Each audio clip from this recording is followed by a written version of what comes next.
അതാണ് സുപ്രധാനമായിട്ടുള്ളത്. ഞാൻ അഭിലാഷ് തിരിച്ചു വല്ല അഭിലാഷ് തുടരുക. ഇപ്പോൾ നജ്മ തബ്ഷീറ ഹരിത മുൻ നേതാവ് കൂടി ചേരുന്നു. നജ്മ, എങ്ങനെയാണ് കാണുന്ന വിധിയെ കർണാടക ഹൈക്കോടതിയുടെ വിധി കേൾക്കാൻ സാധിച്ചു. പക്ഷെ ദൗർഭാഗ്യകരം എന്നല്ലാതെ മറ്റൊന്നും വിശേഷിപ്പിക്കാനില്ല. കാരണം ഈ വിധിയിൽ പരാമർശിക്കുന്നത് 4 ചോദ്യങ്ങളാണ് കോടതി അഡ്രസ് ചെയ്തിട്ടുള്ളത്.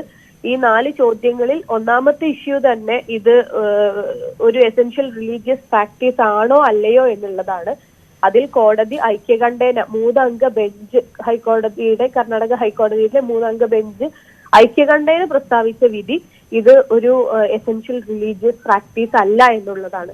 പക്ഷെ നമുക്ക് വ്യക്തമായിട്ട് അറിയാവുന്നതാണ്, ഇന്ത്യൻ ജുഡീഷ്യറിയിൽ തന്നെ മറ്റ് പല ഹൈക്കോടതികളും ഇതിനു മുൻപ് ഒരു മുസ്ലിം പെൺകുട്ടിയുടെ ഹിജാബ് എന്ന് പറയുന്നത് എസെൻഷ്യൽ റിലീജിയസ് പ്രാക്ടീസിന് കീഴിൽ വരുന്നതാണ് എന്ന് വ്യക്തമാക്കിയിട്ടുള്ളതാണ്.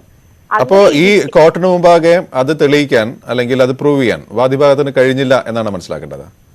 അങ്ങനെ പൂർണ്ണമായും ഒരു കോടതി പ്രൊസീഡിങ്സിന് മുൻധാരണയോടുകൂടി സമീപിക്കാൻ സാധിക്കുന്നില്ല. അത് ജഡ്ജിന്റെ ഒരു ആപ്ലിക്കേഷൻ ഓഫ് മൈൻഡ് ആണ് ഏറ്റവും ഒടുവിൽ വിധിയായി പുറത്തു വരുന്നത്.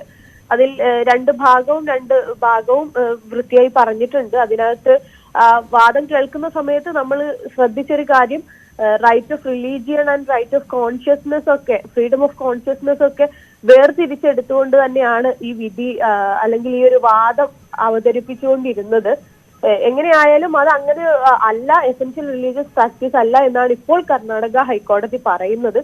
അതുപോലെ തന്നെ ഇതൊരു ഭരണഘടനാപരമായിട്ട് ആർട്ടിക്കിൾ 19 ക്ലോസ് 1 ക്ലോസ് എ ആണെങ്കിലും അല്ലെങ്കിൽ 21 ആണെങ്കിലും റൈറ്റ് ടു ലൈഫും ഫ്രീഡം ഒന്നും അഫക്ട് ചെയ്യുന്നില്ല. ഇതൊരു ഏതെങ്കിലും തരത്തില് ഒരു റീസണബിൾ റെസ്ട്രിക്ഷൻ മാത്രമാണ് എന്നൊക്കെയാണ് കോടതി പറഞ്ഞുകൊണ്ടിരിക്കുന്നത്.